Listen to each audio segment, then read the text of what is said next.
පූජනීය අපේ මුදිත අවසරයි මුදිත නායක මාහිමිපාණන් වහන්සේ අපේ සංකීර්ණ පඬිත හාමුදුරන් වහන්සේ ඇතුළු පූජනීය වන්දනීය මහා සංඝරත්නයන් අවසර සද්ධාවන්ත සත්පුරුෂ පින්නතුනි අපි හාමුදුරන් වහන්සේ ප්‍රකාශ කළා වගේම අපිත් හැම දිනාටම සියලු යස ඉසිරුන් පිරි සෞභාග්‍ය සම්පන්න යහපත් බලාපොරොත්තු ප්‍රාර්ථනා ඉෂ්ට සිද්ධ කරගත හැකි බොහෝ කුසල දහම් වඩාගත හැකි සුබම සුබ අලුත් අවුරුද්දක් වේවා කියන ආශිර්වාදය ඇති කරමින් අපි අපේ පන්තිය ආරම්භ කරමු. හොඳයි, එහෙනම් සාදුකාරයක් දීලා নমස්කාරය කියන්ට සිල් සමාදන් වෙන්න. Sadhu sadhu sadhu Namo tassa bhagavato arahato samma sambuddhassa Namo tassa bhagavato arahato samma sambuddhassa Namo tassa bhagavato arahato samma sambuddhassa Buddhang saranang gacchami Buddhang saranang gacchami Dhammang saranang gacchami Saranang gacchami Sanghang saranang gacchami Saranang gacchami Dutiyampi buddhang saranang gacchami Yampi buddhang saranang gacchami Dutiyampi dhammang saranang gacchami Yampi dhammang saranang gacchami Dutiyampi sanghang saranang gacchami Yampi sanghang saranang gacchami Tatiyampi buddhang saranang gacchami Yampi buddhang saranang gacchami Tatiyampi dhammang saranang gacchami Yampi dhammang saranang gacchami Tatiyampi sanghang saranang gacchami Yampi sanghang saranang gacchami Tisarana gamanang sampunnang Bhante Panatipata viramani sikkapadang samadhiyami Anatipata veramani sikkapadang samadhiyami Adinādāna viramani sikkapadang samadhiyami Adinādāna veramani sikkapadang samadhiyami Kāmesu miccācārā viramani sikkapadang samadhiyami Kāmesu miccācārā veramani sikkapadang samadhiyami Musāvādā viramani sikkapadang samadhiyami Musāvādā veramani sikkapadang samadhiyami Pisunā vācā viramani sikkapadang samadhiyami Vācā veramani sikkapadang samadhiyami Parusā vācā viramani sikkapadang samadhiyami Parusā vācā veramani sikkapadang samadhiyami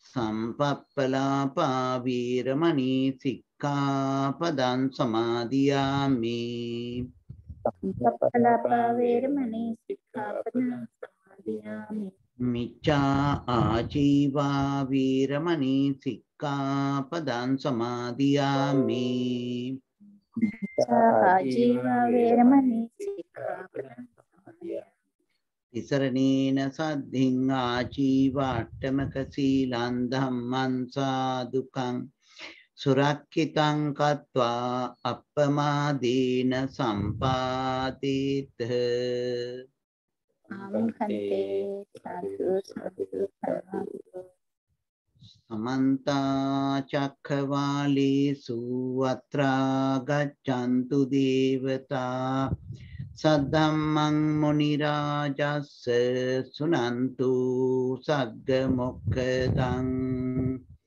ධම්ම ශ්‍රවණ කාලෝ අයං බදන්තා ධම්ම ශ්‍රවණ කාලෝ අයං බදන්තා ධම්ම ශ්‍රවණ කාලෝ අයං බදන්තා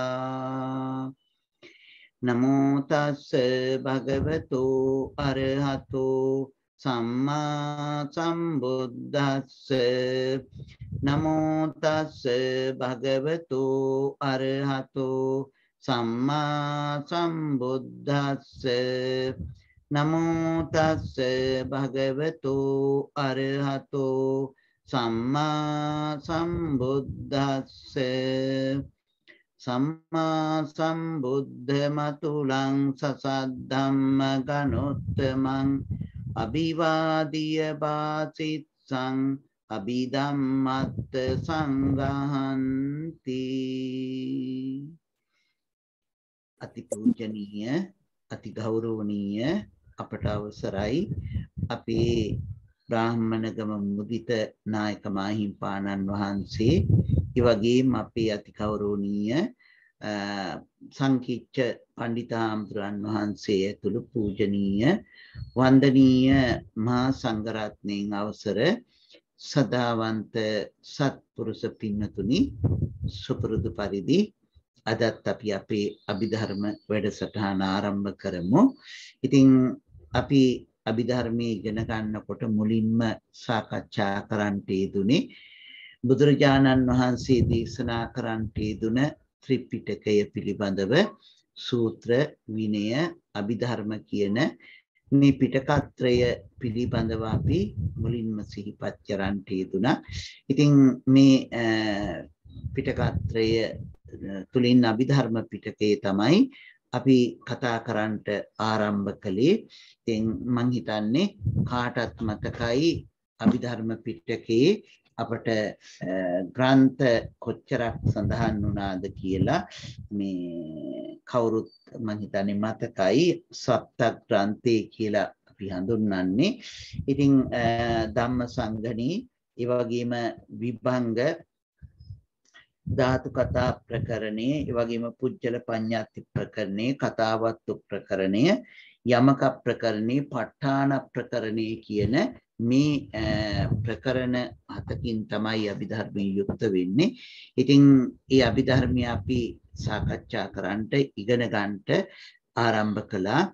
ඉන් බුදුරජාණන් වහන්සේ එදා ඒ දේශනා කරන්නට යෙදුන අභිධර්මයේ දිව්‍ය ලෝකයේදී මාතෘ දිව්‍ය රාජ්‍යය ඇතුළු ඒ පිරිසට දේශනා කරපු දීර්ඝතම සූත්‍ර දේශනාවත් ඒ වගේම සරියුත් මහරහතන් වහන්සේට දේශනා කරපු අති සංක්ෂිප්ත දේශනාවත් සරියුත් මහරහතන් වහන්සේ 500ක් හාමුදුරන් වහන්සේලාට දේශනා කරන්නට යෙදුන සංක්ෂිප්ත දේශනාවත් කියන මේ දේශනාවන්ගෙන් අභිධර්මයේ ආරම්භ වුණා. ලෝතර බුදුරජාණන් වහන්සේ ජීවමාන කාලේ 7 වෙනි වස් කාලයේදී තමයි මේ සියල්ල සිද්ධ වුණේ. වෙනකොට එහෙමනම් අභිධර්ම පිටකය සම්පූර්ණත්වයට පත් වුණා. එහෙනම් බුදුහාඳුරන් වහන්සේ ජීවමාන කාලයේම සම්පූර්ණත්වයට පත් වුණු පිටකයක් තියෙනවා නම් ඒ අභිධර්ම පිටකය. ඉතින් එදා ඒ කාලෙම බුදුරජාණන් වහන්සේ සරියුත් මහරහතන් වහන්සේට ඒ වගේ මේ ගෝල පිරිස වෙනුවෙන් පවරපු බව අපිට හොඳින්ම තේරෙනවා. සරියුත් මහරහතන් වහන්සේට මේ අභිධර්ම දේශනාව සිදු කළ නිසා කල්පනා කරගන්නට ත්‍රිපිටකයේ ඉතා වැදගත්ම කොටසක් තමයි මේ අභිධර්ම කොටස, අභිධර්ම පිටකය කියලා කියන්නේ. ඉතින් කල්පනා කරගන්නට බුදුරජාණන් වහන්සේ අපි පිළිබඳව ඉතාමත්ම මනවින් දේශනා කරන්නට යෙදුන තැන මේ අභිධර්මය. අපි කියලා කියන්නේ ස්කන්ධ පහක්.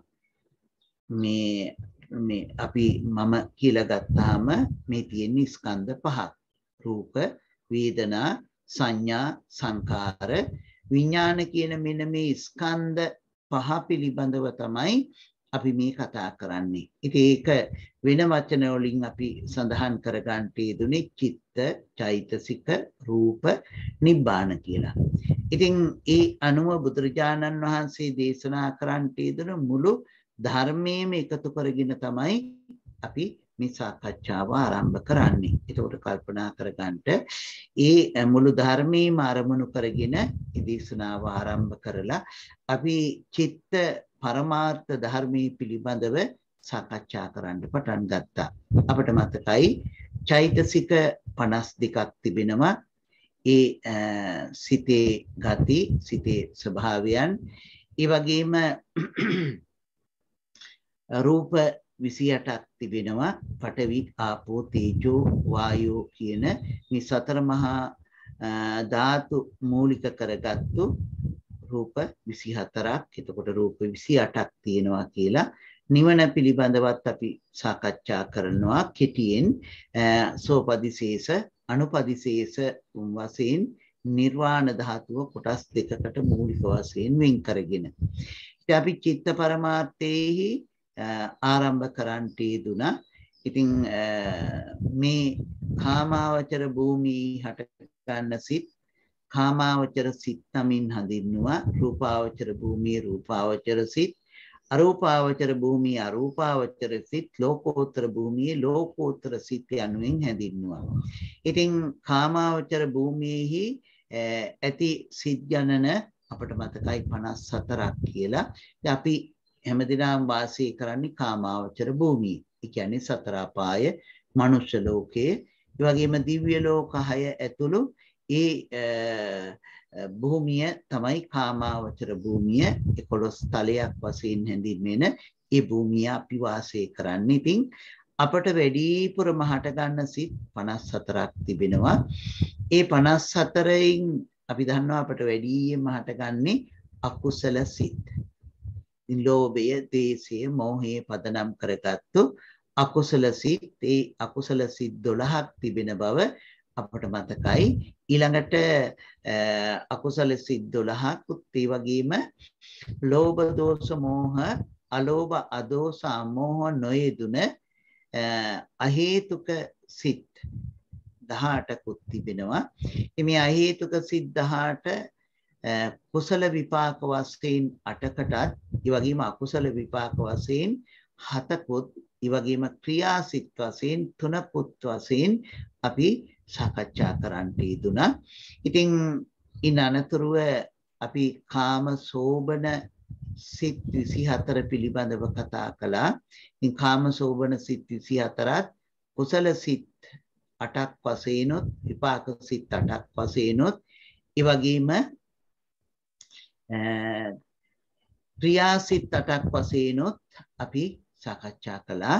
ඉතින් අපි කුසල කර්මයන් කියන්නේ දාන, සීල, භාවනා ආදී මේ පුණ්‍ය ධර්මයන් තුල නිරත වෙනකොට ඒ කුසල් සිත් හට ගන්න විදිහත්, ඒ වගේම අකුසල් සිත් ඇති වෙන්නේ අපි අකුසල කර්මයන්, පාප කර්මයන් සිද්ධ කරන අවස්ථාවේදී කියන බව අපි සාකච්ඡා කරගත්තා. ඉතින් ඒ ටික සාකච්ඡා කරගෙන අපි එළඹුණා මේ රූපාවචර සිත් පිළිබඳව සාකච්ඡා කරන්න. මේ රූපාවචර සිත් අපි දන්නවා 15ක් තිබෙනවා. එයින් 5ක් කුසල සිත්. ඒ කියන්නේ අපි මේ ලෝකෙදී දැන් ඇති කරගත්තොත් ඒවා කුසල සිත් වශයෙන් හැඳින්වුවා. ඒ සිත්වල විපාකයක් වශයෙන් යම් තැනක ප්‍රතිසන්දියක් ලබනවද ඒවා විපාක සිත් වශයෙන් හැඳින්වුවා. ඒ ප්‍රතිසන්දිය ගෙනත් දෙන සිත් ටික. ඉතින් ඒ වගේම රහතන් වහන්සේ නමක් මේ රූපාවචර සිත් ඇති කරගත්තා නම් ඉව හැඳින්වුවා ක්‍රියාසිත හැටියට. එතකොට ප්‍රථම ධ්‍යාන, ဒုတိ ධ්‍යාන, තෘතිය ධ්‍යාන, චතුර්ථ ධ්‍යාන, පංචම ධ්‍යාන කියලා ධ්‍යාන 4කට වෙන් වුණා මේ කුසල සිත් ටික. ඉතින් අපි දන්නවා ඒ ධ්‍යාන අංග තිබෙනවා ඒවා තමයි විතක්ක, විචාර, පීති, සුඛ, ඒකාග්‍රතාව වශයෙන් හැඳින්වුවේ.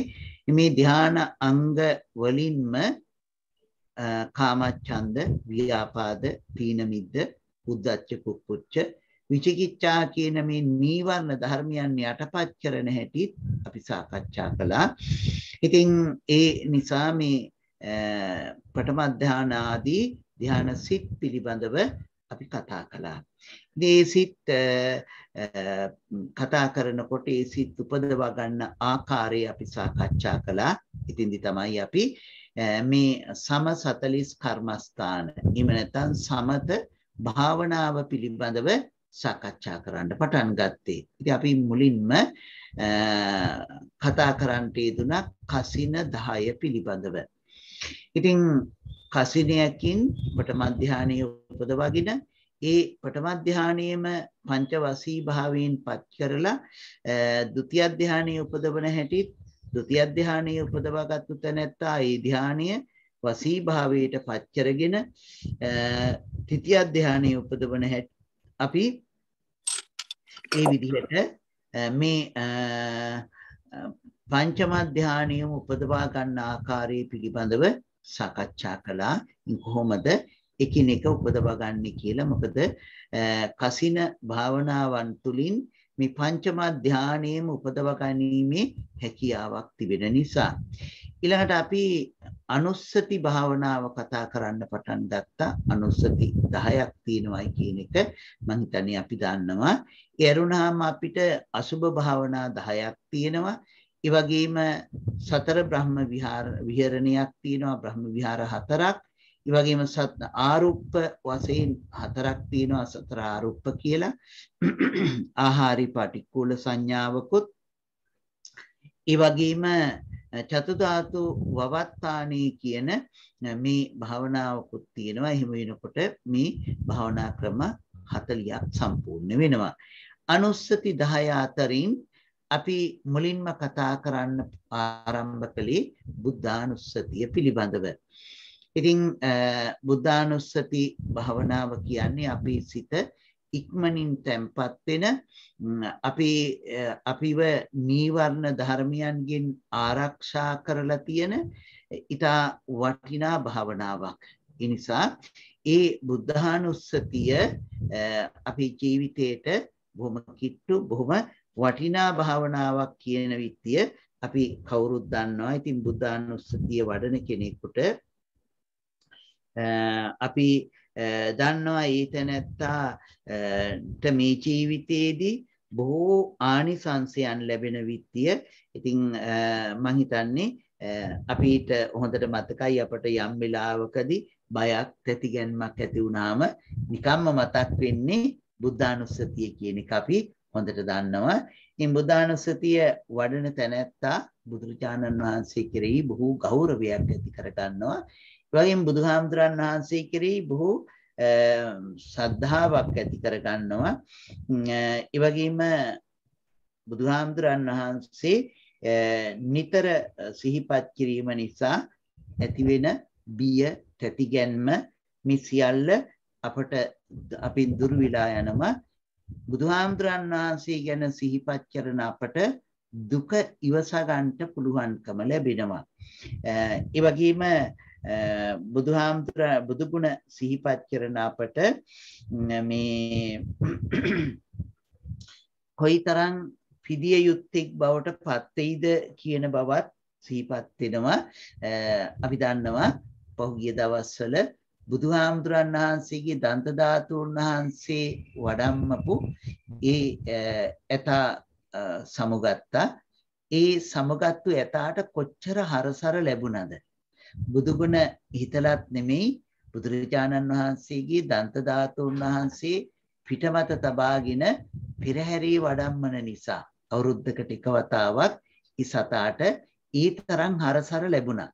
ඉතින් හිතන්ට බුදුගුණ සිහිපත් කරනවා නම් අපට කොයිතරම් යහපතක් සිද්ධ වෙයිද? ජීවත්ව ඉන්නකොටත් ඒ සතා වැඳුම් ලැබුවා. මරණයටපත් වුණාමත් වැඳුම් ලැබුවා. එතකොට හිතන්ට බුදුගුණ සිතන තැනැත්තාට කොයිතරම් ආනිසංසයක් ලැබෙනවද කියලා ලෞකික වශයෙන් අපට හිතන්න පුළුවන්. ඒ විදිහේ කාර්යයක් සිද්ධ කර ගන්න තිරිසන්ගත සතාට ලැබුණු ඒ ගරු බුහුමන් දැක්කාම ඉතින් කොයිතරම් ආහාර පාන කොයි විදිහේ සැලකිලි ආරක්ෂාව මේවා කොයිතරමින් ලැබුණාද කියලා අපට හිතන්න පුළුවන්. ඉතින් අපි පව් කරන්නට බය ඇති වෙනවා, ලැජ්ජාව ඇති වෙනවා බුදු ගුණ සිහිපත් කරන නිසා. ඒ වගේම අපට මාර්ගඵල පිණිස යොමු කරගත්තු සිතක් ඇති කර ගන්නට පුළුවන් වෙනවා මේ බුදු ගුණ මෙනෙහි කිරීම නිසා. නිසා මේ බුද්ධානුස්සති භාවනාව කියන්නේ අපට අපේ ජීවිතේ බොහෝ දේ ලබා ගන්නට පුළුවන් වෙනවා. අපිව නිවනට පමුණවන්නට හේතු වෙන ධර්මතාවයක්. මොකද සද්ධාව කියන ධර්මතාවය සත්‍තිස් බෝධිපාක්ෂික ධර්මයන් තුල සඳහන් වෙන දෙයක්. සද්ධාව ඇති වුණොත් තමයි අපි මේ සිල් රකින්නේ, භාවනා කරන්නේ, ගුණ ධම් වඩන්නේ. නිසා බුදුහාමුදුරන් වහන්සේ කෙරෙහි විශ්වාසය, පැහැදීම, ගෞරවය කියන මේ ඇතිවීම අපට කොයිතරම් වටිනවද කියන බව සිහිපත් කර ගන්නට පුළුවන්. ඉතින් මේ විදිහට අපි බුද්ධානුස්සතිය පිළිබඳව කතා කරන්නට ආරම්භ කළේ ඉතිපිසෝ ගාථාවෙන්. ඉතින් බොහෝ තැන්වල මේ ඉතිපිසෝ ගාථාව නිතර සඳහන් වෙනවා අපේ සූත්‍ර පිටකයේ තුල. ඉතින් ඒ නිසා නිතරම එදා කතා කරපු බුදු ගුණ ටික තමයි මේ නවරහාදී බුදු ගුණ. ඉතින් අපි ඒ බුදු ගුණයන් කතා කළා. අරහං සම්මා සම්බුද්ධ, පිච්ඡාචරණ සම්පන්න, සුගත, ලෝකවිදු, ඒ වගේම අනුත්තර පුරිස ධම්මසාරති, සත්තා දේව මනුස්සානං බුද්ධෝ කියන මේ බුදු ගුණ 8 පිළිබඳව අපි කෙටියෙන් නමුත් සාකච්ඡා කළා. අපි දැන් එළමිලා තියෙන්නේ භගවා කියන බුදු ගුණයට. ඉතින් භගවා කියන බුදු ගුණයත් ඉතින් බොහෝ විශාල කරුණු රැසක් එකතු වෙනවා. අපි මේ භගවා කියන බුදු ගුණේ එක කරුණක් තමයි අපි ඇති කර කතා කරන්න පටන් ගත්තේ. භග ධර්මයන්ගෙන් යුක්තෙහින් භගවා කියලා බුදුරජාණන් වහන්සේ හඳුන්වනවා. එනම් භග ධර්මයන් මොනවද කියලා අපි සාකච්ඡා කරන්න පටන් ගත්තා. මේ අපට කාටත් මතකයි පළමුවෙන් අපි කතා කළේ ඓශ්වර්යය කියන එක. ඓශ්වර්ය ගුණය පිළිබඳව අපි කතා කරන්නට යෙදුණා. මේ භගවා ගුණේ භග ධර්මතාවයන් යටතේ. ඉතින් ඓශ්වර්ය කියලා කියන්නේ බුදුරජාණන් වහන්සේට පුළුවන්කමක් තිබෙනවා තමන් වහන්සේගේ මේ සිත කය දෙක කැමැති විදිහට පවත්වන්නට. ඒ නිසා තමයි මේ ඓශ්වර්ය කියලා අපි හැඳින්වුවේ. මේ පිළිබඳව කතා කරනකොට බුදුහාඳුරන් වහන්සේ කොහොමද උන්වහන්සේට තිබෙන මේ සිත හසුරවන්නට පුළුවන් 이르දි බල 8ක් පිළිබඳවත් අපි කතා කරන්නට යෙදුණා. ඉතින් ඒ විදිහට මේ බුදුහාමුදුරන් වහන්සේගේ මේ සිත සහ කය කියන දෙක කැමැති විදිහට පවත්වන්නට පුළුවන් ආකාරය පිළිබඳව අපි කතා කළා. ඊළඟට අපට මම හිතන්නේ මේ කරුණු ටික සාකච්ඡා කළයින් පස්සේ ඊළඟ කරුණ අපට තියෙන්නේ බුදුහාමුදුරන් වහන්සේ පිළිබඳව සාකච්ඡා කරන්නට ධර්ම භාග්‍ය පිළිබඳව. මම හිතන්නේ කාටත් මතකයි මේ භගවා ගුණයට අයත් සඳහන් කරන්නට යෙදුන මේ ඓශ්වර්ය, ඒ වගේම ඓශ්වර්ය, ධර්ම, ශ්‍රී, කාම, ප්‍රයත්න මේ කියන 6 ආකාරයේ පිළිබඳව. ඉතින් ඓශ්වර්ය ගුණය අපි කතා කළා. ඒ වගේම ධර්ම භාග්‍ය, ඒ වගේම යස භාග්‍ය, ශ්‍රී භාග්‍ය, ප්‍රයත්න භාග්‍ය. ඉතින් මේන් අපි අද සිහිපත් කරන්නට මේ සූදානම් වෙන්නේ ධර්ම භාග්‍ය. බුදුහාඳුරන් වහන්සේ මේ ධර්මයේ කියන එක මේ උන්වහන්සේ අපි දන්නවා සියල්ල මනවින් අවබෝධ කරගන්න යෙදුණා. ඉතින් ලෞකික සහ ලෝකෝත්තර ධර්මයන් පිළිබඳව උන්වහන්සේ අවබෝධ කරගන්න යෙදුණා. ඉතින් ලෞකික ධර්මයන් අතරින් අපි දන්නවා උසස්ම ධර්මතාවයන් හැටියට හඳුන්වන්නේ ධ්‍යාන අභිඥාවන්. එතකොට ධ්‍යානයන් සහ අභිඥා වශයෙන් හඳුන්වන ඒ ධර්මතාවයනොත් බුදුරජාණන් වහන්සේ කෙනෙකුට වඩන්න බැරි තරම් ඉහළටම වඩලා තිබෙනවා. ඒක කෙලවරටම වඩලා තිබෙනවා. ඒ වගේම ලෝකෝත්තර ධර්මතාවයන් ගැන සිහිපත් කරනකොට අපි දන්නවා මාර්ගඵලයන් සෝවාන්, සකදාගාමි, අනාගාමි, අරිහත් ආදී මාර්ගඵලයන්. ඉතින් මාර්ගඵලයන් සහ නිර්වාණය පිළිබඳව කියන මේ උසස් වූ ධර්මතාවයන් බුදුරජාණන් වහන්සේ ඇති කරගෙන තිබෙනවා, ඇති කරගත්තා. ඒවා තිබෙන නිසාම බුදුහාඳුරන් වහන්සේ ධර්ම භාග්‍යයෙන් යුක්තයි කියන බව අපි දන්නවා. ඉතින් මේ වශයෙන් සිහිපත් කරනකොට බුදුරජාණන් වහන්සේගේ මේ ධර්ම භාග්‍ය අපිට මේ ලෞකික ලෝකෝත්තර වශයෙන් දෙපැත්තක් වශයෙන් අපට සිහිපත් කරන්න පුළුවන්. එහෙමනම් ලෞකික වශයෙන් මේ ලෝකේ යම් කෙනෙක් ඇති කරගන්න පුළුවන් ඒ උතුම් ධර්මතාවයන් බුදුහාමුදුරන් වහන්සේ ඊටා මනවින් තමන්ගේ ජීවිතය තුළ ඇති කරගත්තා. ඉතින් එහෙමනම් ලෞකික වශයෙන් අපි දන්නවා යම් කෙනෙකුට කරන්ට බැරි යමා මහ පෙළහරාදී ප්‍රාතිහාරයන් පාන්ට බුදුහාමුදුරන් වහන්සේට පුළුවන්කමක් ලැබුණා. ඉතින් අපි ඒ පිළිබඳව කතා කරලා තියෙනවා.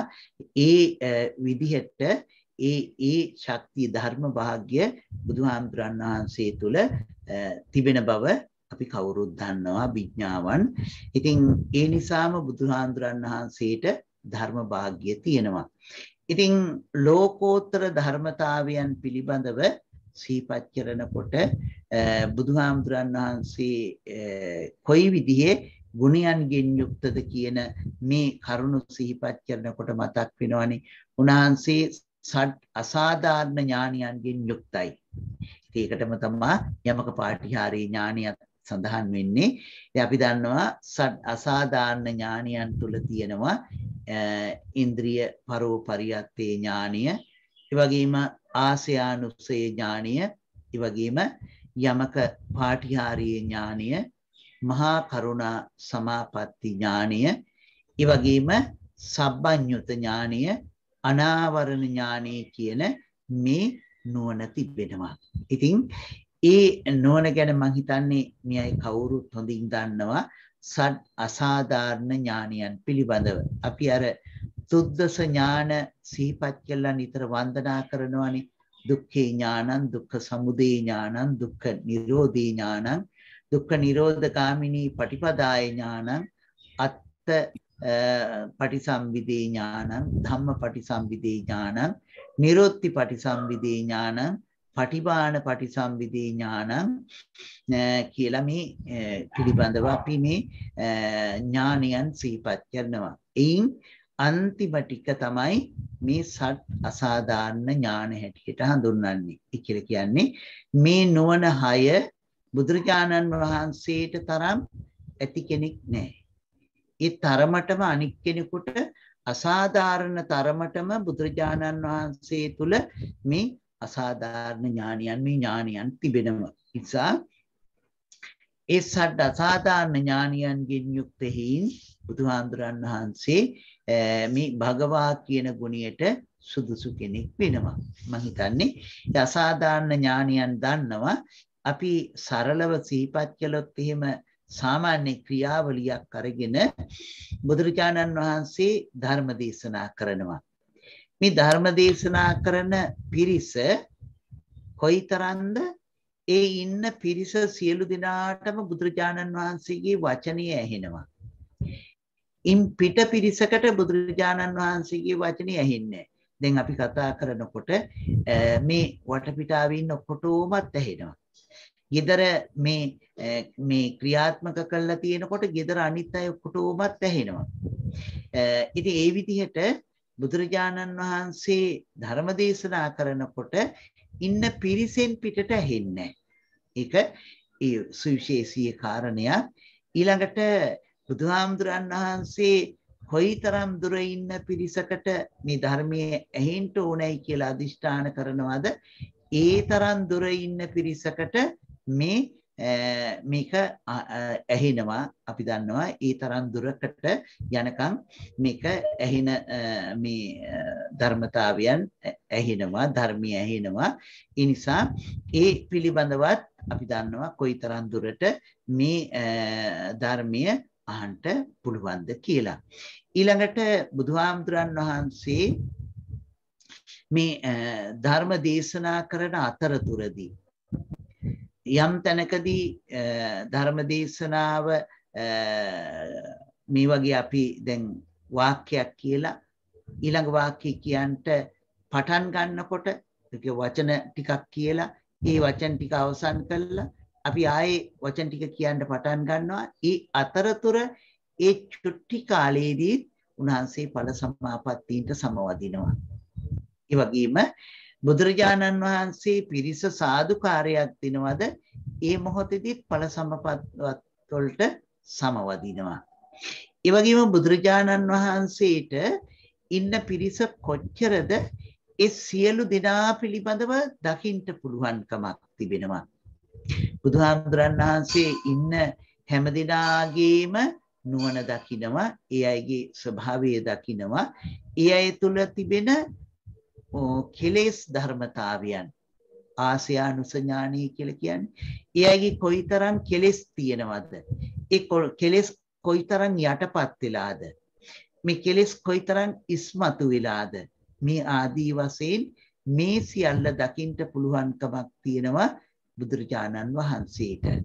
ඉතින් අපි මේ ආසයානුසේ ඥානය කියලා කිව්වට දහස් ගණනක් හිටියත් ලක්ෂ ගණනක් හිටියත් බුදුරජාණන් වහන්සේ ධර්ම දේශනා කරන තැන ඒ සියලු දෙනාගේම මේ ආසයානුසය බුදුරජාණන් වහන්සේ දකිනවා. ඒ වගේම බුදුරජාණන් වහන්සේ ඒ ඉන්න සියලු දෙනාගේම ඉන්ද්‍රියන් පිළිබඳව දකිනවා. දැන් අපි මම හිතන්නේ අභිධර්මයේ ඉදිරියට ඉගෙන ගන්නකොට ඉන්ද්‍රිය ධර්මතා කොච්චර තියෙනවද කියලා ඉගෙන ගන්න පුළුවන් වෙයි. දැනට බලන්න අපි දන්නවා අපි සාමාන්‍ය ලෝකේ කතා කරන ඉන්ද්‍රිය 6ක් තියෙනවා. ඇහැ, කන, නාසය, දිව, ශරීරය, මනස. මේක පංච ඉන්ද්‍රියන් වලට එකතු වුණ මනසත් එක්ක එනකොට ඉන්ද්‍රියන් 6ක් තිබෙනවා. ඒ වගේම අපිට මතකයිනේ බෝධිපාක්ෂික ධර්මයන් අතරට ගියාම තවත් ඉන්ද්‍රිය 5ක් තියෙනවා. සද්ධා, වීරිය, සති, සමාධි, ප්‍රඥා කියලා. එතකොට චක්කු, සෝත, ගාන, ජීවා, කාය, මන කියන ඉන්ද්‍රිය 6ත් එකතු වෙනකොට ඉන්ද්‍රියන් 11ක් තියෙනවා. ඉතින් ඒ වගේම අපට තියෙනවා අපි මේ ශරීරයේ පවත්වාගෙන යන ජීවිතේන්ද්‍රියක්, මනස පවත්වාගෙන යන ජීවිතේන්ද්‍රියක්. ඉතින් ඒක ජීවිත ඉන්ද්‍රිය කියලා කියනවා. මේ විදිහට අපි දන්න ඉන්ද්‍රියන් ටික බුදුහාමුදුරන් වහන්සේ ඉන්ද්‍රිය ගැන දේශනා කරනකොට ඉන්ද්‍රිය 22ක් දේශනා කරනවා. අපට අනාගතයේ මේ අභිධර්මයේ තුලදී ඉගෙන ගන්න පුළුවන් වෙයි ඉන්ද්‍රිය ධර්ම 22ක්. ඉතින් මේ යම් කෙනෙකුගේ මේ ඉන්ද්‍රිය ධර්මයන් කොච්චරක් තියෙනවද? ඒවා කොයිතරම් වැඩිලාද? ඒවා කොයිතරම් වැඩිලා නැද්ද? ඒවා කොයි විදිහද කොයි සමගානට ඇවිදලා තියෙන්නේ මොනවද කියන එක බුදුරජාණන් වහන්සේ හැම කෙනෙකුගේම දකිනවා. ඒ නිසා බුදුරජාණන් වහන්සේ ධර්ම දේශනා කරනකොට ඉන්න හැම කෙනාටම තේරෙනවා මටයි මේ ධර්මයේ දේශනා කරන්නේ, මටයි මේ ධර්මයේ දේශනා කරන්නේ කියලා. ඒකට කල්පනා කරගන්න මේ බුදුරජාණන් වහන්සේගේ ධර්ම භාග්‍ය කොයිතරම් ශ්‍රේෂ්ඨද කියන බව ධර්ම දේශනා තුලින්ම දේශනාව තුලින්ම අපට දකින්න පුළුවන් වෙනවා. ඒ නිසා හැම කෙනෙකුගේම මේ උසස් ගුණ ධර්මයන් දියුණු වෙන විදියට බුදුරජාණන් වහන්සේ මේ ධර්ම දේශනාව සිද්ධ කරනවා. ඉතින් ඒ ධර්ම දේශනා කරන මොහොතේදී මේ අසාධාරණ ඥානයන් කොයිතරම් ක්‍රියාත්මක වෙනවද කියන බව අපට තේරුම් ගන්නට පුළුවන්කමක් තිබෙනවා. ඉතින් මෙන්න මේ වගේ මේ ධර්ම භාග්‍යයන් යුක්තයි බුදුරජාණන් වහන්සේ. ඉතින් ලෞකික වශයෙන් ලබා ගන්නට පුළුවන් ඒ ධර්මතාවයන් බුදුරජාණන් වහන්සේ ඇති කරගත්ත ලෝකෝත්තර වශයෙන් ලබාගත යුතු උතුම් ධර්මතාවයන් උන්වහන්සේ ඇති කරගත්ත ඒ පිළිබඳව කොයිතරම් දැනුමක් තියෙනවද? බුදුරජාණන් වහන්සේ ළඟට එක අවස්ථාවකදී බමුණෙක් ඇවිදින්න අහනවා, ස්වාමීනි ඔබ වහන්සේ ළඟට පැමිණෙන හැම කෙනාටම ඒ අයගේ ස්වභාවය අනුව ධර්ම දේශනා කරනවා. ගොවිතැන් කරන කෙනෙක් ආවොත් එයාට ඒ උපමා අරගෙන ඒ අනුව තේරුම් ගන්නට පුළුවන් විදිහට ධර්ම දේශනා කරනවා. රජ කෙනෙක් ආවොත් රජුරවන්ට ඒ ආකාරයෙන් ධර්ම දේශනා කරනවා. බමුණන් පැමුණනකොට ඒ අයට ඒ දැනුම අනුව ධර්ම දේශනා කරනවා. කොහොමද ඔබ වහන්සේ මේ ධර්මයේ දේශනා කරන්නේ?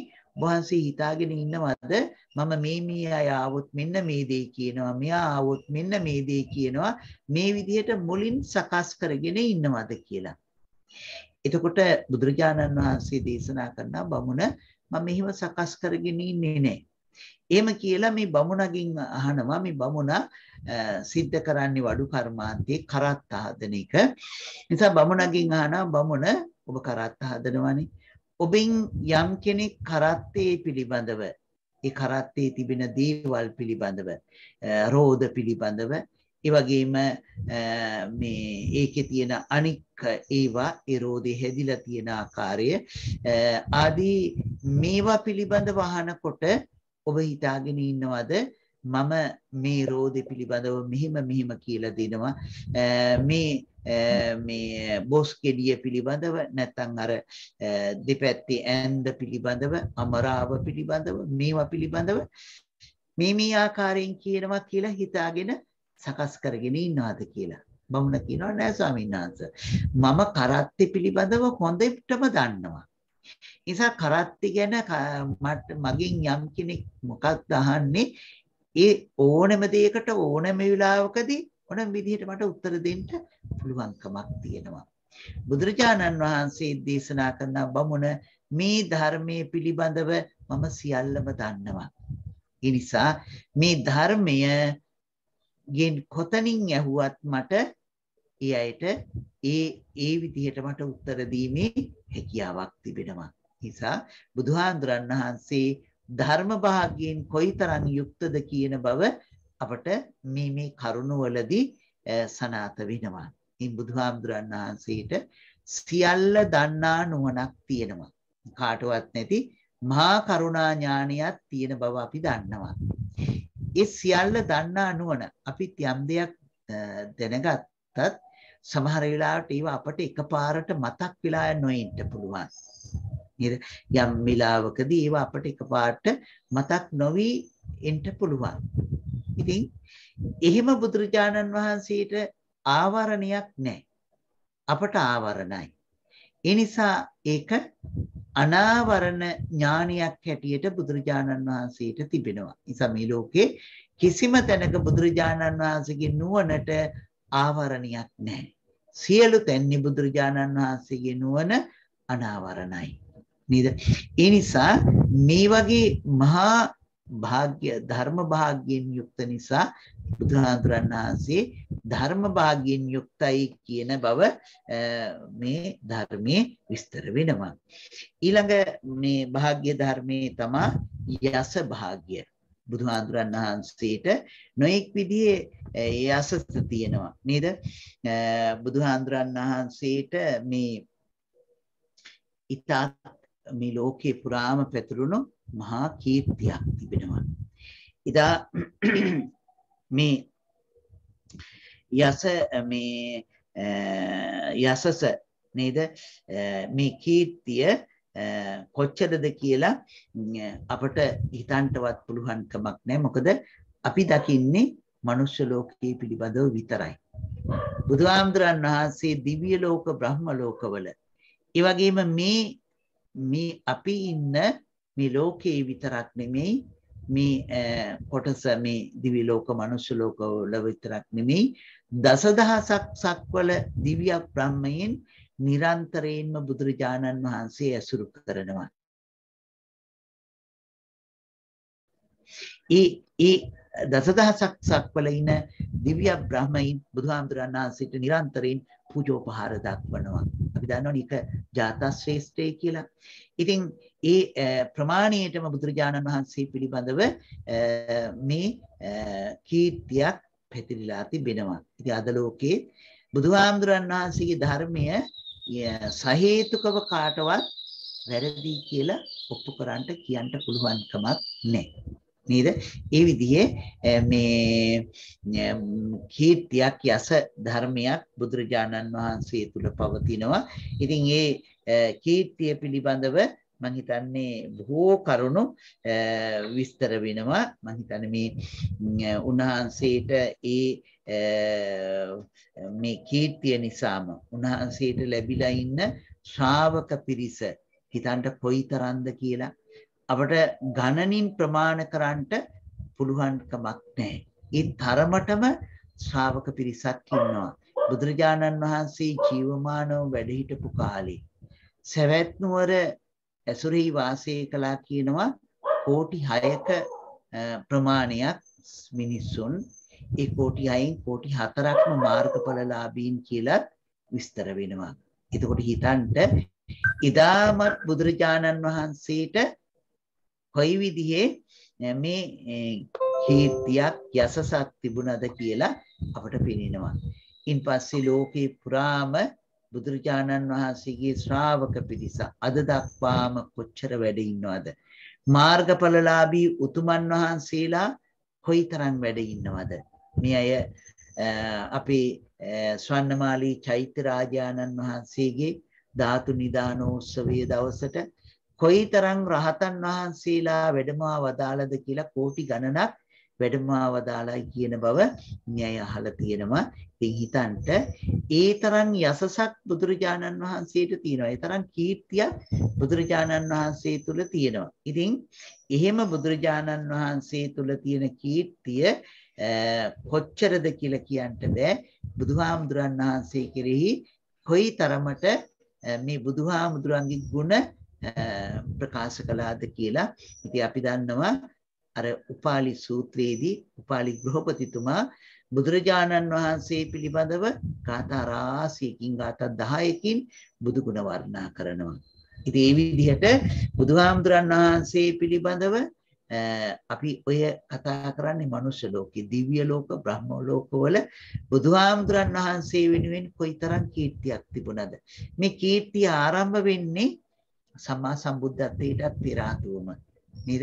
ඉදා මව් කුසින් බිහි වෙනකොට බුදුහාමුදුරන් වහන්සේව පිළිගත්තේ බ්‍රහ්මයෝ 4 දෙනෙක්.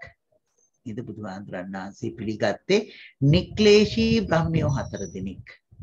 ඉතින් හිතන්ට සුද්ධාවාස බ්‍රහ්ම ලෝකේ වාසය කරන ඒ බ්‍රහ්මයෝ 4 දෙනෙක් තමයි පළමුවෙන්ම පිළි අරගන්ට යෙදුනේ. ඊළඟට තමයි සතරවරන් දෙවියෝ පිළිගත්තේ. එතකොට හිතන්ට දිව්‍ය බ්‍රහ්මයන් පිළි අරගෙන වුණාට පස්සේ තමයි මිනිස්යෝ අතට එළඹෙන්නේ. මිනිස්ය අතට එළඹුණු මේ සිද්ධාර්ථ කුමාරයා මේ අය දන්නවා. මම හිතන්නේ කෙටියෙන් මම මේ ස්වල්පයක් බුදුහාමුදුරන් වහන්සේගේ කීර්තිය පිළිබඳව සිහිපත් කරන්නේ.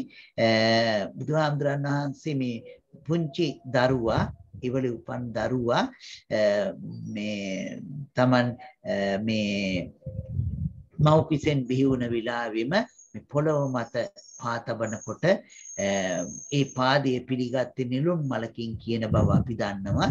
මේ පුංචි කුමාරයා උතුරු දිශාව දෙස බලනකොට උතුරු දිශාවේ වාසය කරපු දසදහසක් සක්වලට යනකම් දිව්‍ය බ්‍රහ්මයෝ බුදුරජාණන් වහන්සේට හරසර දක්වමින් ප්‍රකාශ කරනවා ස්වාමීනි ඔබ වහන්සේ තරම් ගුණවත් කෙනෙක් ඔබ වහන්සේ තරම් බලවත් කෙනෙක් මේ දිශාවේ නැහැ.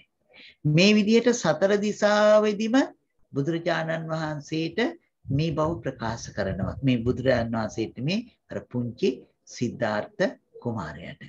ඒ නිසා තමයි උන්වහන්සේ අර මේ ලෝකයට මම අග්‍ර වෙනවා, ජේෂ්ඨ වෙනවා, ශ්‍රේෂ්ඨ වෙනවා කියන කරුණු ටික දේශනා කළේ. ඒ වගේම ඒ මොහොතේම උන්වහන්සේට හැකියාවක් තිබුණානේ මම මේ ලබන අන්තිම ආත්ම භාවයයි කියන බව කියන්න පුළුවන්කම තිබුණා. මේ විදිහට බුදුරජාණන් වහන්සේ තුල මේ කීර්තිය මේ භාග්‍ය ධර්මය කොයිතරම් යසස කියන ධර්මතාවයේ. ඉතින් මම හිතන්නේ මේ අයට ඒ පිළිබඳව කරුණු රාශියක් හොයාගන්න පුළුවන්කම තියෙනවා.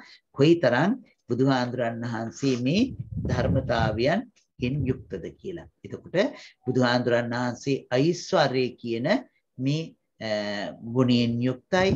ඒ වගේම ධර්ම භාගයෙන් යුක්තයි. ඒ වගේම යසස් භාගයෙන් යුක්තයි බුදුරජාණන් වහන්සේ. ඒ වගේම බුදුහාඳුරන් වහන්සේ ශ්‍රී භාගයෙන් යුක්තයි. බුදුහාඳුරන් වහන්සේ ශ්‍රී භාගයෙන් යුක්තයි. ඒ කියන්නේ බුදුහාඳුරන් වහන්සේට කාටවත් නැති ඊ타ත්ම ලස්සන ශරීරයක් තිබෙනවා. මේ ශරීරය කියලා කියන්නේ කර්මයකින් හටගත්තු දෙයක්. මේ රූපය කර්මයෙන් හට අරගෙන තියෙන්නේ. මේ කර්මයෙන් හටගත්තු රූපය කොයිතරම් කර්ම කරලාද ඒ தත්ත්වයටපත් වෙලා තියෙන්නේ. බුදුහාඳුරන් වහන්සේ එක කුසල කර්මයක් 100,000 කෝටි වතාවක් සිද්ධ කළා තියෙනවා. ඒකනේ අපි කියන්නේ බුදුහාමුදුරන් වහන්සේ ලී දන් දීලා තියෙනවා මහා සාගරේ ජලයේ පරදවා. ඒ වගේම මස් දන් දීලා තියෙනවා මේ මහ පොළව පරදවන්නට. ඒ වගේම ඇස් දන් දීලා තියෙනවා අහසේ තරු පරදවන්නට. ඔටුනු පලන් හිස් දන් දීලා තියෙනවා මහා මේරු පර්වතයට වඩා උසට. එතකොට හිතන්ට එකම කුසල කර්මය වාර කීයක් සිද්ධ කළා ඇද්ද? අන්න ඒ නිසාම බුදුරජාණන් වහන්සේට දිතිස් මහා පුරුෂ ලක්ෂණයන්ගෙන් 80 ව්‍යංජනයන්ගෙන් යුක්ත ඊ타ත්ම වටිනා රූපකාය සම්පත්තියක් ලැබිලා තිබෙනවා. නිසා ඒ එක භාග්‍ය ගුණයක් ඒ ගුණය තමයි ශ්‍රී භාග්‍ය නමින් හඳුන්වන්නේ. එහෙමනම් බුදුහාමුදුරන් වහන්සේට මේ ලැබිලා තියෙන දිතිස් මහා පුරුෂ ලක්ෂණ මම හිතන්නේ මම දිතිස් මහා පුරුෂ ලක්ෂණ කියන්න අවශ්‍ය වෙන්නේ නැති වෙයි. මේ කවුරුත් ඒ පිළිබඳව අහලා දැනගෙන තිබෙනවා දිතිස් මහා පුරුෂ ලක්ෂණ. එහෙම නැත්නම් අපේ රේරුකාණි නායක හාමුදුරන් වහන්සේගේ ඒ සුවිසි මහ ගුණේ පොතේ විස්තර කරනවා. ඒ වගේ යම් දෙයක් අපට සාකච්ඡා කළ යුතු දෙයක් තියෙනවා නම් අපට මේ අතරතුරදී අහලා කතා කරගන්න පුළුවන්. මම හිතන්නේ මම දිතිස් මහා පුරුෂ ලක්ෂණ පිළිබඳව කතා කරන්න ඕනේ නැති වෙයි කියලා. ඒක කතා කරනවා නම් ඊළඟ සතියේ තමයි කතා කරන්න වෙන්නේ. මොකද අපේ කාලය මම හිතන්නේ අපි තව කාලය ගත කරනවා නේද? ඒ නිසා කාට හරි මේ පිළිබඳව කතා කරන්න උවමනාවක් තිබෙනවා නම් චුට්ටක් මතක් කළොත් හොඳයි. මම හිතන්නේ අද අපි පන්තිය ටිකක් ඉක්මනින් නතර කරමු.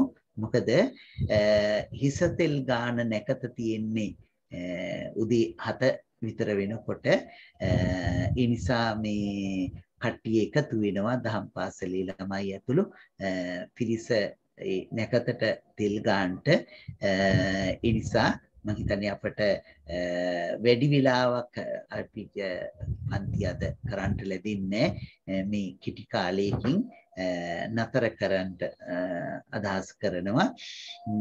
දැන්ටවත් කට්ටිය ඇවිදිලා වගේ හෙනවා. ඒ නිසා මම හිතන්නේ අද අපි පන්තිය ඉක්මනින් අතර කරමු වෙන තරම් කාලය ගත කරන්නේ නැතුව. නිසා ඊළඟ පන්තිය මම හිතන්නේ මට ඇමරිකාවට ඇවිදින්නම කරන්න පුළුවන් වෙයි. මොකද මේ මාසේ 26 වෙනිදා 27 වෙනිදා පාන්දරින් අපි ඔය රටට එන්න බලාපොරොත්තු වෙනවා. නිසා ඇමරිකාවේදීම අපට ඊළඟ පන්තිය කතා කරන්න පුළුවන් වෙයි කියන බලාපොරොත්තුකුත් අපි ළඟ තියෙනවා. ඉතින් එහෙම බලාපොරොත්තුවත් ඇතිව ඉතින් කාට හරි මේ බුදු ගුණ පිළිබඳව මොනවා හරි අලුතින් කතා කරන්න දෙයක් අවශ්‍ය නම් ඒකත් මතක් කරලා තිබ්බොත් අපිට කතා කරගන්න පුළුවන් ඊළඟ දවසේ මොනවද මං හිතන්නේ මං දෙතිස් මහා පුරුෂ ලක්ෂණ ගැන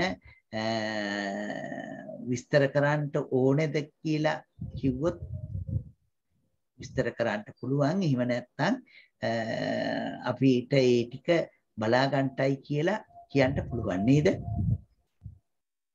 එහෙම විස්තර කරන්න අවශ්‍ය නම් ඔව් ඒකම නේද හාමුදුරනේ අර චක්කවරංකිත රත්න සුභාදෝ කියලා.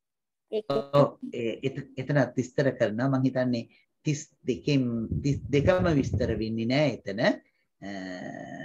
ටිකක් විස්තර වෙනවා. ගොඩාක් කොටසක් විස්තර වෙනවා. හාමුදුරනේ අපි නම් අහන්න කැමතියි. හොඳයි. එහෙමනම් ඉතරේ හාමුදුරන්ට අද වෙලා නැති නිසා අපිට වැඩි හාමුදුරන්ගෙන් දැනගන්න පුළුවන් පොතට වැඩිය. හොඳයි. එහෙමනම් අපි ඊළඟ දවසේ මේ ශ්‍රී භාග්‍ය ශ්‍රී භාග්‍යයට තමයි අපි ආවේ. ශ්‍රී භාග්‍ය ගැන අපි කතා කරමු. දෙතිස් මහා පුරුෂ ලක්ෂණයන් පිළිබඳව. ඉතින් ඇත්තටම ඊයේ දවසේ අපි භාවනා මධ්‍යස්ථානයේ සිල් අරගත්තු පිරිස එකතු වෙලා දෙතිස් මහා පුරුෂ ලක්ෂණයන් උදෙසා පූජාවක් පැවැත්වුවා. මේ 32 අරමුණු කරගෙන ලස්සන පින්කමක් කට්ටිය එකතු වෙලා සිද්ධ කරන්න යෙදුණා. ඉතින් මේ බවත් සිහිපත් කරමින්ම මම හිතන්නේ අදට අපි පන්තිය අවසන් කරමු. අද මොකද සිංහල අවුරුද්ද වශයෙන් එකතු වෙනවනේ ඉසතෙල් ගන්නට. ඒ නිසාම එහෙමනම් අපි මේ විලාවේ අපි පන්තිය අවසන් කරමු. අපි මේ සිදු කර ගන්න යෙදුන උතුම් උදාර වූ වටිනා කුසල ධර්මතාවයන් සියල්ලම අපේ ජීවිතවල පවතින සියලු දුක් කරදර කම්කටොළු විපත් දුරු කර ගැනීම පිණිස සාන්තිය සෞභාග්‍ය සරතෝ භද්‍ර ආරක්ෂාව පිණිස හේතු වාසනා වේවා කියන උදාර පැතුමත් අපි හදවත් තුළ ඇති කරගෙන ඉතින් අපි මේ සිදු කර ගන්නට යෙදුන මේ වටිනා පින් පළමුවෙන්ම දෙවියන්ට අනුමෝදන් කරමු. අපත් බුදු සසුනත් සුරකින්න අල්පේ ශාක්‍ය මහේ ශාක්‍ය ආදී කොටති සියලු සම්‍යක් දෘෂ්ටික දෙවියෝ ඒ වගේම පින් කැමැති දෙවියෝ මේ පින් අනුමෝදන් වෙත්වා සපවත් වේවා. සැපයන්ගෙන් සැපයන්ටපත් වේවා. අප සියලු දිනාමෝද බුදු සසුනද අපි අතිපූජනීය නායක මාහිමිපාණන් වහන්සේ අතිපූජනීය පණ්ඩිතාම්තුරන් වහන්සේ ඇතුළු මහා සංඝරත්නයේද ඒ වගේම අප සියලු දිනාමවද විශේෂයෙන් අපේ විහාරස්ථානයේද අපේ ගීතර වතුපිටීට කඩම් ආදී සියලු දේද දෙවියෝ යහති මනාව කලට වේලාවට සුරක්ෂිත්වා දෙවියෝ ප්‍රාර්ථනීය බෝධියකින් නිවනින් සැනසෙත්වා කියලා දෙවියන්ට පින් දෙමු. ආකාසට්ටා ච බුම්මට්ටා දීවා නාග මහිද්దికා පුඤ්ඤන්තං අනුමෝදිත්වා චිරන් රක්ඛන්තු ශාසනං. ආකාසට්ටා ච බුම්මට්ටා දීවා නාග මහිද්దికා පුඤ්ඤන්තං අනුමෝදිත්වා චිරන් රක්ඛන්තු දේශනං. ආකාසට්ටා ච බුම්මට්ටා දීවා නාග මහිද්దికා පුඤ්ඤන්තං අනුමෝදිත්වා චිරන් රක්ඛන්තු මම් පරන්ති. ඒ වගේම මේ පින් අපි මිය පරලොව ගිය ඥාතීන්ට අනුමෝදන් කරමු. අපි හැම දිනාගේමත් අප අපි නායක මාහිමිපාණන් වහන්සේගේ පණ්ඩිත හාමුදුරන් වහන්සේගේ හිමිය පරලොව යන්ට යෙදුණු දෙමව්පියන් ප්‍රධාන ඥාතීනොත් ඔබ අප හැම සියලු දෙනාගේම දෙමව්පියන් ප්‍රධාන මිය පරලොව ගියා වූ පරම්පරානුයාත ඥාතිවරු ඒ වගේම සංසාරික වශයෙන් පින් බලාපොරොත්තු වෙන හැම දිනාමත් මේ පින් අනුමෝදන් වෙත්වා සැපවත් වේවා සැපයන්ගින් සැපයන්ටපත් වේවා සියලු දිනාම ප්‍රාර්ථනීය බෝධියකින් නිවනින් සැනසෙත්වා කියලා පින්නෙමු. ඉදම්මේ ඥාතිනං හෝතු සුඛිතා හොන්තු ඥාතයෝ ඉදම්මේ ඥාතිනං හෝතු සුඛිතා හොන්තු ඥාතයෝ ඉදම්මේ ඥාතිනං හෝතු සුඛිතා හොන්තු ඥාතයෝ.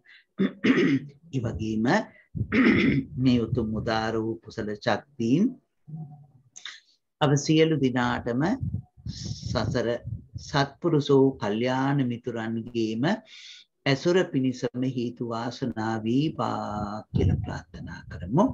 ඉමිනා පුඤ්ඤ කම්මේන මාමේ බාල සමාගමෝ සතං සමාගමෝ හෝතු යාව නිබ්බානපත්තිය. ඉමිනා පුඤ්ඤ කම්මේන මාමේ බාල සමාගමෝ සතං සමාගමෝ හෝතු යාව නිබ්බානපත්තිය. ඉමිනා පුඤ්ඤ කම්මේන මාමේ බාල සමාගමෝ සතං සමාගමෝ හෝතු යාව නිබ්බානපත්තිය. ඒ වගේම අපි විශේෂයෙන් මේ උතුම් උදාර කුසල ශක්තියින් හැම දිනාටම ආශිර්වාද කරමු. අපේ අතිපූජනීය අතිගෞරවනීය අපට අවසර අපේ බ්‍රාහ්මණගම මුදිත නායක මාහිමිපාණන් වහන්සේ ඒ වගේම අපි අතිපූජනීය අපේ සංකිච්ඡ පණ්ඩිත හාමුදුරන් වහන්සේ ඇතුළු මහා සංඝරත්නයටත් ඔබ සියලු දිනාටමත් හැම දිනාගේම දරුමුණු ගුරන් ඇතුළු දෙමව්පියන් ඇතුළු හැම දිනාටමත් මේ පින් ආශිර්වාදයක් වේවා. සියලු කරදර බාධක කම්කටොළු දුක් දුම්නස් දුරු විලා සෞභාග්‍ය සම්පන්න යසීසුරින් පිරි සුබම සුබ අලුත් අවුරුද්දක් වේවා කියන ආශිර්වාදයක් ඇති කරමින්ම අපි හැම දිනාටම මේ භයංකාර සසර දුකින් නිතරව ලබන උතුම් වූ නිවන් සුවය හේතු වාසනා වේවා කියලා ප්‍රාර්ථනා කරමු. ඉදම්මේ පුඤ්ඤං ආසවක්ඛයා වහං හෝතු සබ්බ දුක්ඛා පමුච්ඡතු. ඉදම්මේ පුඤ්ඤං ආසවක්ඛයා වහං හෝතු සබ්බ දුක්ඛා පමුච්ඡතු. ඉදම්මේ පුඤ්ඤං ආසවක්ඛයා වහං හෝතු සබ්බ දුක්ඛා පමුච්ඡතු.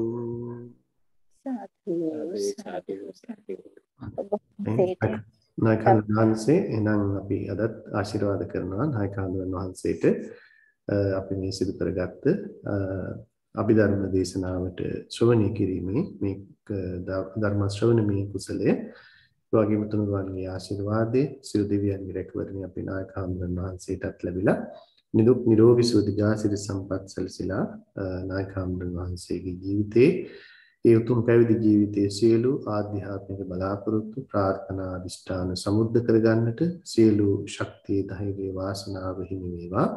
නායකයන් වහන්සේට උතුම් ධර්මාභෝධයම වේවා කියලා අපි කවුරුත් සිතින් ප්‍රාර්ථනා කරනවා. නායකයන් වහන්සේට සුබ නව වසරක් වේවා කියලා අපි කවුරුත් ප්‍රාර්ථනා කරනවා. එවනම් අවසරයි. සරණයි.